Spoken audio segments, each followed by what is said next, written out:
Assalamualaikum warahmatullahi wabarakatuh. Bagaimana kabarnya? Wah, semuanya luar biasa dan sehat ya. Baik jika semuanya luar biasa dan sehat. Nah, hari ini kami akan memaparkan materi mengenai konsep belajar. Sudah siap untuk belajar bersama-sama mengenai konsep belajar? Sudah siap ya pastinya.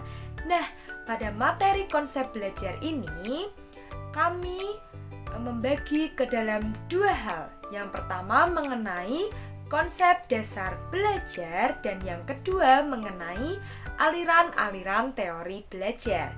Yuk kita simak. Sebelumnya, kalian tahu nggak sih bagaimana konsep belajar itu? Konsep belajar adalah segala sesuatu yang membantu proses belajar dengan berdasarkan prinsip-prinsip, penjelasan, dan prediksi fenomena yang ada.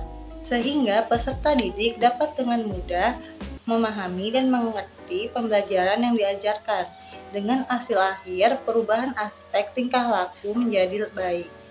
Yang kedua ada aliran-aliran teori belajar. Teori behavioristik. Gagasan utama aliran teori behavioristik ini adalah memahami tingkah laku manusia diperlukan pendekatan yang objektif, mekanistik, dan materialistik. Teori behavioristik merupakan teori psikologi yang fokus kepada perilaku nyata. Guru bersikap otoriter dan sebagai pengendali masukan dan perilaku. Tokoh-tokoh teori behavioristik. Yang pertama ada Edward. Menurut Edward, teori belajar koneksionisme merupakan proses pembentukan koneksi-koneksi antara stimulus dan respon. Yang kedua, menurut Ivan Pavlov, teori belajar classical conditioning ini belajar yang akan mendapatkan hadiah, maka siswa akan bersemangat dalam kegiatan belajar. Menurut Burhus, teori belajar operant conditioning adalah cara belajar yang diulang-ulang dan akan mencapai kegiatan belajar mengajar yang tersusun. Yang keempat, menurut Watson, teori belajar behaviorisme ini adalah bahwa setiap manusia lahir tidak memiliki bakat apapun. Seperti siswa, mereka perlu didikan dari guru untuk mendapatkan ilmu.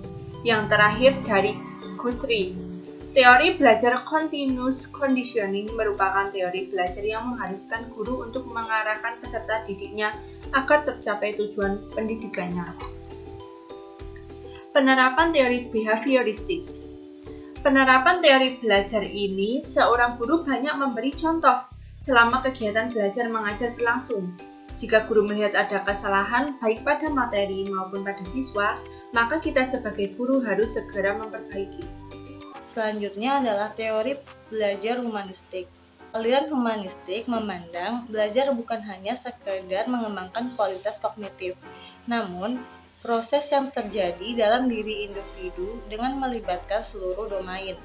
Atau dengan kata lain, teori humanistik adalah proses yang terjadi pada individu dengan melibatkan seluruh domain. Adapun domain-domain yang termasuk ke dalam teori humanistik, yang pertama ada kognitif, yang kedua ada efektif, dan yang ketiga ada psikomotorik. Adapun tokoh-tokoh yang menonjol pada aliran humanistik, yang pertama ada Arthur Combs pada tahun 1921 sampai 1999. Combs berpendapat banyak guru membuat kesalahan dengan berasumsi bahwa peserta didik mau belajar apabila subjek maternya disusun dan disajikan sebagaimana mestinya. Padahal arti tidak menyatu pada subjek mater. Dengan kata lain, individulah yang memberikan arti kepada subjek mater tersebut. Yang kedua ada Abraham Maslow pada tahun 1908 sampai 1970.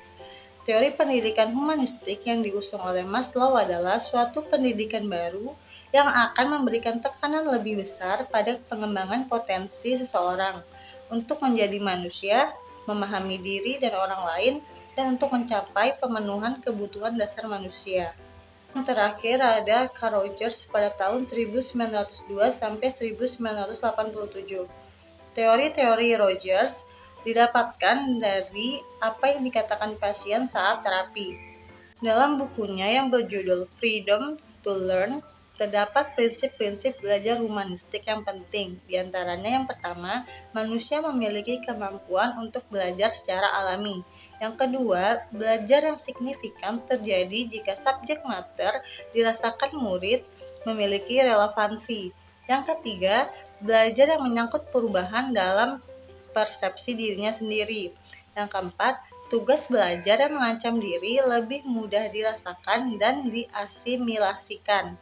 Yang kelima, belajar atas inisiatif sendiri. Yang keenam, kepercayaan terhadap diri sendiri.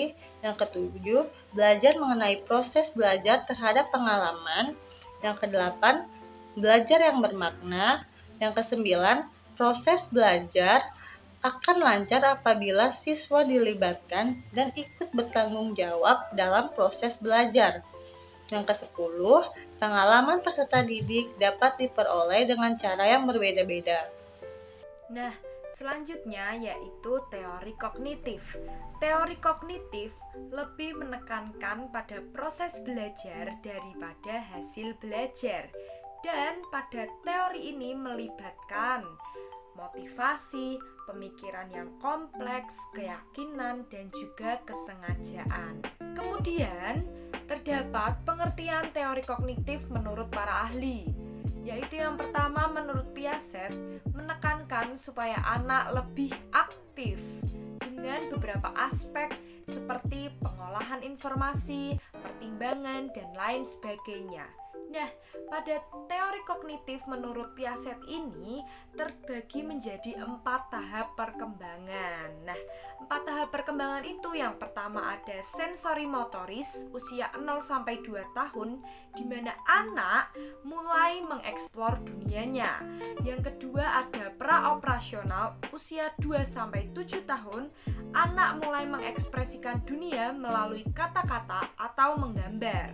Kemudian yang ketiga, operasi konkret usia 7-11 tahun, anak belajar menggunakan benda-benda konkret. Yang keempat yaitu operasi formal, 11 tahun hingga dewasa, anak mulai belajar dengan hal-hal yang abstrak. Yang kedua, menurut Jerome Branner, menekankan bahwa anak belajar memiliki kebebasan dan kemandirian. Pada teori ini dibagi menjadi 3 tahap perkembangan. Yang pertama, enaktif, yaitu anak sudah mulai mengeksplor dunia dengan sentuhan, misalnya bermain dengan buku.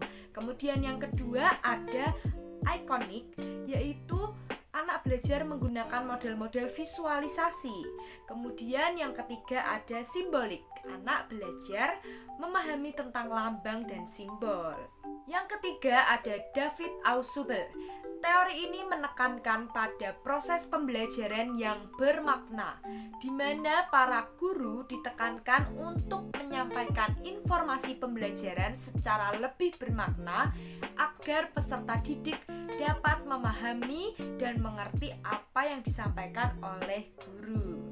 Mungkin cukup sekian materi tentang konsep dasar belajar. Semoga video ini bermanfaat bagi yang menonton. Terima kasih atas waktu dan perhatiannya. Kami pamit undur diri. Wassalamualaikum warahmatullahi wabarakatuh.